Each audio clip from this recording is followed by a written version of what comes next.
G'day, Starlo here. We love heading offshore in winter to catch a few meals of fresh seafood, and seeing these gentle giants of the oceans is a regular bonus, although we always treat them with the respect they deserve and give them a wide berth. But we reckon it's good luck to spot a few. Our luck was definitely in this morning, as we'd also been joined by my old mate Anna Phillips of On the Plate with Anna fame. Anna's a renowned food stylist and consultant, a cooking teacher, and a regular screen and stage presenter. She worked with Bushy and myself on our Hooked on Adventure series way back at the beginning of the millennium, and we'd had a ball together, catching and cooking all manner of seafood. It was so good to see her again, and we'd promised her some fresh fish to cook up. Things looked pretty good too. We were into the rod-bending action from our very first drop, although we kicked off with some pesky sweep. Good when you get one, isn't it? You got two. Yeah. Oh, they're both sweet. Never mind. While sweep aren't too bad to eat, we figured we'd do better, so we released them. But not before Anna posed for a quick happy snap with her first ever double header. She was already having a ball. That's a beauty. Fortunately, it wasn't long before some better quality table fish also started to come aboard. Oh, but it's the right kind. Beautiful. Wow. That's a beauty. These days we're sticklers for treating our catch with care and respect, and that begins by Iki Jime brain spiking every fish. Then it's straight into a slurry of ice and seawater. You can bleed the fish as well, but it's not even really necessary with white-fleshed fish. Okay. Speaking of white-fleshed fish, Nice piggy. Cracking piggy. What's that one? That's a pigfish. They're delicious. I drop it in the live well briefly while Joe gets set up to Iki Jime it. The idea is to trace the preoperculum, which is this part here of the fish, up to behind the eye. Turn that around so you can see back of the eye, face it forward. Oh, see that? That is what you want to see. That fish tensing up and then relaxing. That fish has died instantly. It may twitch a little. You can see it's starting to change colour, and the meat quality will be beautiful. Oh, hello, Mr. Mowong. We're getting some variety now. Drifted over a bit of reef. Gee, he's a beauty. Lots of folks don't rate mowies, but not us. We actually really like them. Again, though, they should be brain spiked immediately. As well as killing the fish, this causes the blood to pool in the kidney at the top of the gut cavity. See how the fish is immediately relaxed? Ready for the slurry. That looks like a decent fish, Joe. Oh, nice flatty. Oh, two! Hat-trick. We've hit flatty. Heaven. Oh, you got... Yes. Wowza. Wow. How's that for a double header? Totally, and I've got one too. Oh, look at this. 1, 2, 3, 4. Swinging. We drifted onto the sand flathead grounds now, and they were a quality run of fish. Oh, wow. Oh, that is a thumping sand flathead. That's a beauty, Joe. Well done. Wow. Beauty. Nice work. What we want to do is draw an equilateral triangle, equal-sided triangle for those who didn't do maths. Same distance there, up here. So basically just above that blue spot there, in this particular species is going to be where we're going to Iki Jime. I'm going to go down, forward and twist back. Just like that. And as you see, that fish has done its death throes, has suffered no stress whatsoever and is ready. Yep, ready to join its mates in the ice slurry. Moe, I think. Yeah, nice moe too. Time for one more moe to join the bag. Oh, no, Anna. Oh, wow. Hey. Well done, Steve. Yeah. Wow, what a beauty. That's a great one. But let's head back to the kitchen now for a couple of quick pointers on getting the best from your catch, beginning with a very basic anatomy lesson. All right, so I just want to run you through the basic external anatomy of a common fish. In this case, a nice pan-sized pink snapper from the south coast of New South Wales. Most of you know, of course, where the eyes are and the mouth. That's fairly obvious, but let's just run through the various fins on the fish. On the back of the fish, we've got what's known as the dorsal fin. And in a lot of fish, it's divided into two parts. The first dorsal fin, which is spiny or spiky, and then the second dorsal fin, which has much softer fin rays. A lot of fish that are closely related to each other can actually be separated by counting the number of rays in these two dorsal fins. So that can be an important diagnostic key.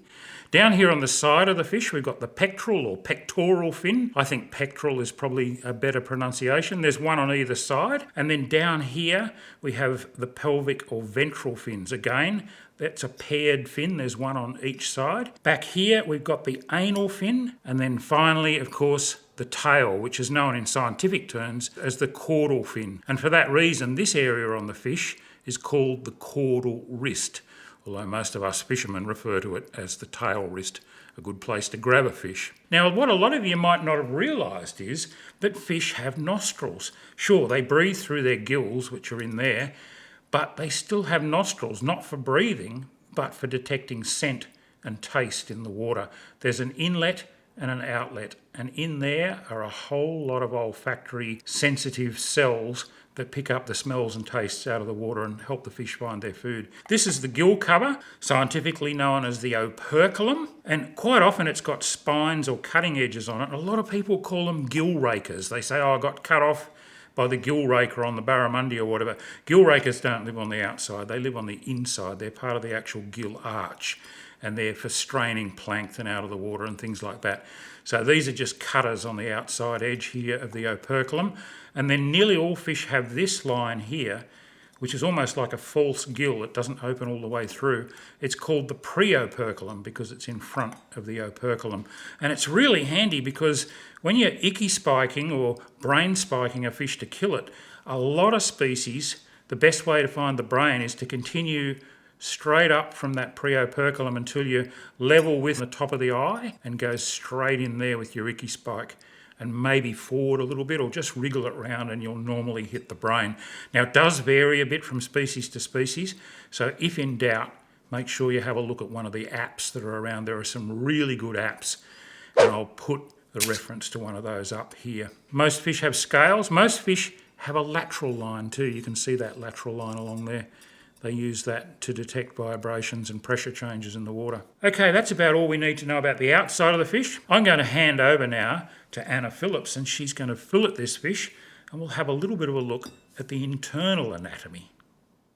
This is the filleting of a round fish, and this is a beautiful specimen of a snapper. So with a round fish, in the middle here, we often have some very high ribs. So I prefer now to cut around the shape of the head, turn the knife and travel down with the tip of the knife along the dorsal fin, and that's what I'm going to do now to show you. I'm going in and around and I'm cutting through the scales because I'm going to skin it after.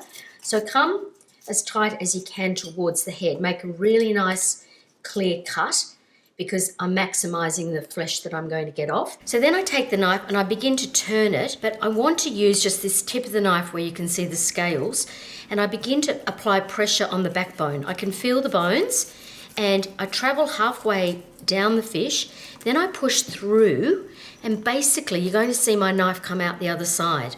So I've come over these bones that I'm going to show you later. It's important that your knife is at least the width of the fish. So if you're lucky enough to have caught a really big one, you're going to need a slightly longer knife. At this point in time, I hang on to the head and I just, with an up and down, not a pushing, it's a bit of a sawing action, and I want to feel, if I can't feel the bone under the knife, I'm not pushing hard enough. So keep it flat and apply pressure to the bone as you come down towards the tail. So now I've released a good portion of the fillet from the fish. So using now really a boning technique, I'm going to come back up and begin to release this fillet from this side of the fish. Again, it's all about maximising the amount of flesh I'm going to get off the fish. So just small little cuts. If it gets a little bit slippery underneath, like this is, I'm actually going to just secure it. You can see that that was moving a little bit. Nothing worse than chasing the fish around the board. And I come back up here And in a moment, so I'm just the tip of the knife really is what I'm using here. As I come up, you can see now that I'm able to release this fillet very nicely from the fish, like so. These are the bones that I was talking about, and if you have a good look here and you can see them, in a traditional method which is still recommended by many people filleting, is to cut around the head, turn the knife, but you're going to just jam your knife into here and they'll just be bashing. So I prefer this method, cut around, travel the knife down, push it through, about halfway you haven't got these rib bones anymore, down towards the tail and come back. So here at the moment, I still have some bones which are here, some little tiny rib bones, so we can trim those away. And then we've also got some bones here that we're actually going to cut down either side. But there's our first beautiful fillet and very little meat left on the fish. So now we've taken off one beautiful fillet. Of course we want to do the other side.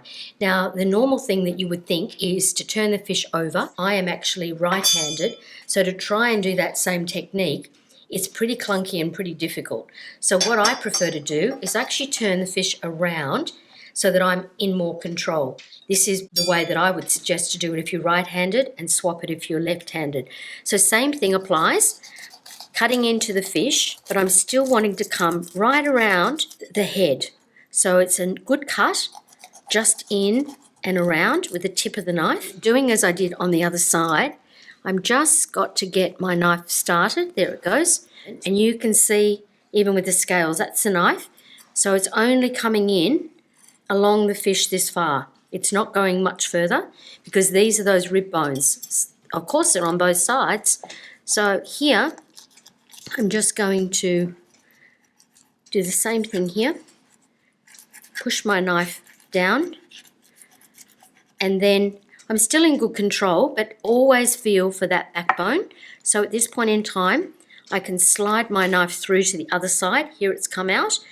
I can place my hand so I can still see what I'm doing and apply that pressure. But the knife, remember, is flat and traveling as close as you can to the backbone. If you hit it a bit like I am, you just lift that knife up, and you can see again I'm doing this up and down sawing action,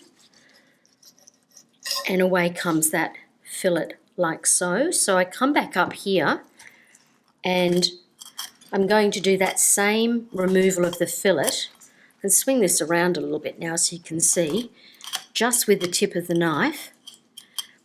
And what you're hearing is the bones. That's the rib bones that we're hearing in there. So I'm trying to cut around those as I'm just, there we go, releasing this second fillet. So using that same technique, again a little bit slippery. So just put paper towel underneath just to hold it and secure it. If anything gets really wet during the process, your knife or your hand, and don't start with a wet fish, pat it dry, because it's just going to make the job even more slippery and harder. So at this stage, once again, it's always the second fillet is a little bit more tricky because you haven't got the thickness on the other side, but if you go slow and steady, you're going to win the race, as they say. So once again, and I've left a tiny little bit there on that tail, but it's not too bad. So I'd be pretty happy with that second fillet that's come off the fish. So now we have our fillets, and this is a beautiful fillet. This is our first one that came off the snapper. So you'll see here we have some rib bones. So what I do here is I just get the knife underneath the bones, because this is all about getting as much flesh. Now it's a good thing to point out that if you are encouraging young children to eat fish, which is absolutely brilliant, one of the best sections of a fish you can give them is the tail down. You can be guaranteed that there's no bones in this section, but even though I've just taken off those rib bones, there's one more there, just up the top. And this you do with a knife. This isn't something you do with your fish tweezers. It's definitely something to do with a knife. And then through the middle here, one more hiding in there. So it's good just to, as I said it before, take your time. Here we still have some bones that are running down. You can feel them quite easily, just like so. So what you do here, and I'm just going to turn it round, is you take the knife and you cut either side of those bones, like so. Come back up. Very common that you'll see fish fillets like this when they're for sale in fish shops. So I'm just getting this last little one out, and here it is. So that's the last bone. Now I have a beautiful fillet, no bones, ready for the pan. So now we're actually going to take the skin off this snapper. So the best way to do this, I like to have a little bit of salt to get a good grip. Take a good little pinch with your thumb there. You then take the knife, and here I'm hanging on firmly, but this, I'm almost doing a bit of a rock motion with that skin, and I just wiggle and push firmly. The knife is firm and is in contact with the board, just like you were when you did the backbone, when you were filleting. And you're just going to take one away from the other, like so. So now, finish that tiny bit there. You have a beautiful piece of snapper ready for the pan. Come back and just check it over for some scales. The worst thing you can ever do is put any water near a beautiful fish like this you've just caught. Basically, it's a fish that's got the salt water. That's where it's come from. I prefer to suggest some paper towel, and this goes for any seafood. So just give it a good check over for any scales. But the number one sin you could ever do is to put any fresh water near a beautiful fish fillet like that. And now Anna's going to show us the simplest way of all to enjoy this fresh fish, raw. So crudo is a wonderful way to prepare fish. If you're not going to perhaps have it just as sashimi with beautiful wasabi and soy, this is an Italian way of having raw fish. This is the snapper. I've taken the rib bones off and I've taken out those centre bones there. I've still got a few scales and I'll keep an eye on those. Basically, you're going to use the knife and you leave doing crudo with the skin still on. So you begin to take these lovely pieces of fish. The bigger the fish, of course, the bigger your slices will be. So we're just doing one fillet here, but you can see that it does go a long way. But it's really worth trying. You need to have the best ingredients you can. So it's just a really good quality olive oil, lemon juice and capers. And we've got some fantastic Australian capers here. Once again, down, turn the knife, and you can see here, this is just the skin that I'm leaving behind there. So down and turn and just lifting that piece of fish, just lying those onto the plate. And even here, what's happening, because I took those bones out, I'm getting a second little piece just from the side there. So now just down like so. So you can see we're getting quite a good yield off this fish, and it's a beautiful way to start a meal if you're having any sort of seafood from your wonderful catch. So there is all my fish off the fillet. A couple of ingredients, 3 actually. These are salted capers. You generally rinse those before you use them. So they're going to give a beautiful saltiness to this dish called crudo. I'm then going to pop on some lemon. So just a bit of juicing over the top like so. One rogue one fell in, always does. Another one. That's okay. Take out my little pips that have decided to hide with the capers.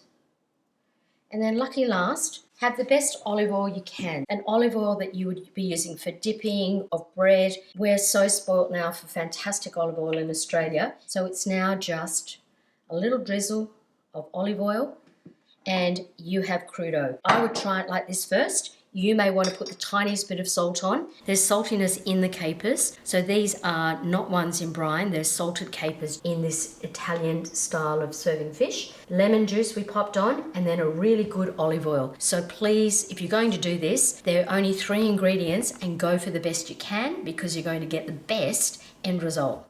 And speaking of best results, Anna's about to show us the simplest and one of the tastiest ways to cook fresh fish. So it's just a matter of a little bit of seasoned flour, salt, pepper. That's what I like to do. Now this one here is going to be interesting, but because it's thin, we're actually going to put it in the pan and fold that little bit under. Oh. So it's going to cook more evenly because that little piece is going to cook quite quickly. Yeah. So we fold that little bit under, which is often what they do if you have flathead or a fish that's got a really thin tail. You can fold it under and you're going to get a more even cooking. Good tip. Little tip there. So we're just going to also flour our bigger piece, because I'd love to show everyone how to turn the fish over, because so many people struggle with that, how do I actually turn the fish, and also how do I know when it's ready. So having now, doesn't need to, and I always shake off the excess, like so. Ready to go. That's our flour done, so we can pop that over there for now. I can just do this to get rid of the flour. This is heating up quite well. I've only got that on minimum because the classic Meuniere style is butter and oil, and we're going to use that lovely grapeseed oil because it's quite neutral. But when you put the butter into the pan, butter burns really quickly. So if you add a bit of oil, it's going to prevent your butter from burning too much. So it doesn't need to be too much. That's about enough. And that is going to allow me to have a frying medium effectively. Butter is a beautiful thing to use in cooking. It's very pure. It's been used forever. And you can see I've got a lovely sizzle there. Generally, you heat your fry pan up first, then you put your butter and your oil in, and do that rather than put it into a cold pan. Right. That's a much better way to go. Now I'm ready to put my fish in. So I like to, I'm going to turn the heat up a tiny bit. If it's a very meaty fish, I want to make sure that my heat's not too high so that the fish cooks too quickly and the meat doesn't, and the flesh doesn't cook. So it cooks too much. Exactly, on the it cooks outside. too much. So here's that one with the thin tail. If we were doing this crispy skin, you usually put the skin side in first. It really just depends. I like to usually put it in on the side, as they say, that you're going to serve up. Actually, I'm only going to do, I've only got a small pan here, so I am only going to do these two pieces, because when you put the fish into the pan, if you overfill this, you're bringing down the temperature, because this is cold and this is hot. So I'm better off to cook these and then cook my other fillet. Main thing is, put the fish in and don't fiddle. Okay. Too many people fiddle. It's not like meat, it's got no connective tissue, it's got really, now the skin's gone, there's nothing really holding this together. So I need to treat this almost, dare I say, like an egg. It's quite delicate, and the more I don't touch it and fiddle, the better my end result. Oh, beautiful, good tip. So already here, I know that this fish is going to take, I would be looking at it probably between 2 to 3 minutes each side max. But what starts to happen already, and I'll pick this up for the sake of what we're showing, because I love showing. When I turn this to camera, see how the fish is already cooked halfway through? This is where people come unstuck. They try to pick the fish up by the tail, and then the tail breaks in the tongs. Just happens to me all the time. Totally. So you want to use something like a slide, use the tongs and put them into the middle of the fillet, because it's the firmest part of the fish and it's still cooking. So by supporting the fish, I'm turning it over and I've got two beautifully cooked pieces of fish. Whereas if I try to pick it up by the tail, it's going to plonk back down. So they are cooking beautifully. They look amazing. Don't they? Look at that. You can see here how it's just starting to fall apart. Beautiful. But what you do now is you take a knife and you push it into the thickest part of the fish, but it's a butter knife, not a pointy knife, because it'll go straight in. If there's some resistance, it means my fish is still cooking. Good tip. Don't go to the tail, because that's going to cook fast. Yeah. You go to the middle of the fish. But as we know, I only just turned that over. That's really cooking beautifully. Smells amazing. You can add capers, but while that's still sizzling away, I'm going to cut a tiny bit of parsley, because this is your classic Meuniere, and it doesn't get much more simple than just having, this is just some lovely flat leaf. You can use curly, and the colours are just beautiful. That's all I really need there. I have a lemon, take out the seed. I've got a juicer or a reamer. So when I'm ready, I am actually just going to drizzle on top. But once again, I come in here now and into that thickest part. The knife is going straight in. If it's a thick fish, it continues to cook even when I take it off the heat. So that's something to remember. So if I want perfect fish, now's the time. I'm going to actually turn that off. I'm going to turn that off here because that is ready. I am just going to juice my lemon over the top. Wow. Oh, the aromas. So doesn't need to be too much. Give that a little bit of a shake. So my butter has also, so this is my sauce as well. And then to finish this off, you're just going to pop in some parsley. That little bit of spittings only because of the lemon, and it's basically like water, adding a liquid to the oil. And that is what I call classic Meuniere. If I even just show everybody so you can see my other side, oopsie, see what happened? Because I didn't support it. So this one here, if I pick it up once again, get my tongs underneath, and I've got two beautiful pieces of cooked fish. And it doesn't become more simple than that. Do I get a plate? Absolutely. Let's get a plate. And once again, when it comes to serving, just take it easy. If you need to support the tail, you're going to pick that up, pop it onto the plate, like so. Oh my goodness. And then just pick up your fry pan and pour the rest of that over the top. And you'll have a really simple way to try your fish for the first time if you've never tried that fish. That's my favourite. I think it might be our favourite too, but that crudo is also very special. We've had such a great time with Anna. Be sure to check out her page on Facebook and her On the Plate with Anna website. And if you liked this video and learnt something from it, please just take a second to subscribe and also click the little bell icon. You know, you can also shout me a beer or buy me a coffee to help me generate more content for the future. There's a link in the description. Until next time, this is Starlo wishing you tight lines and bon appetit.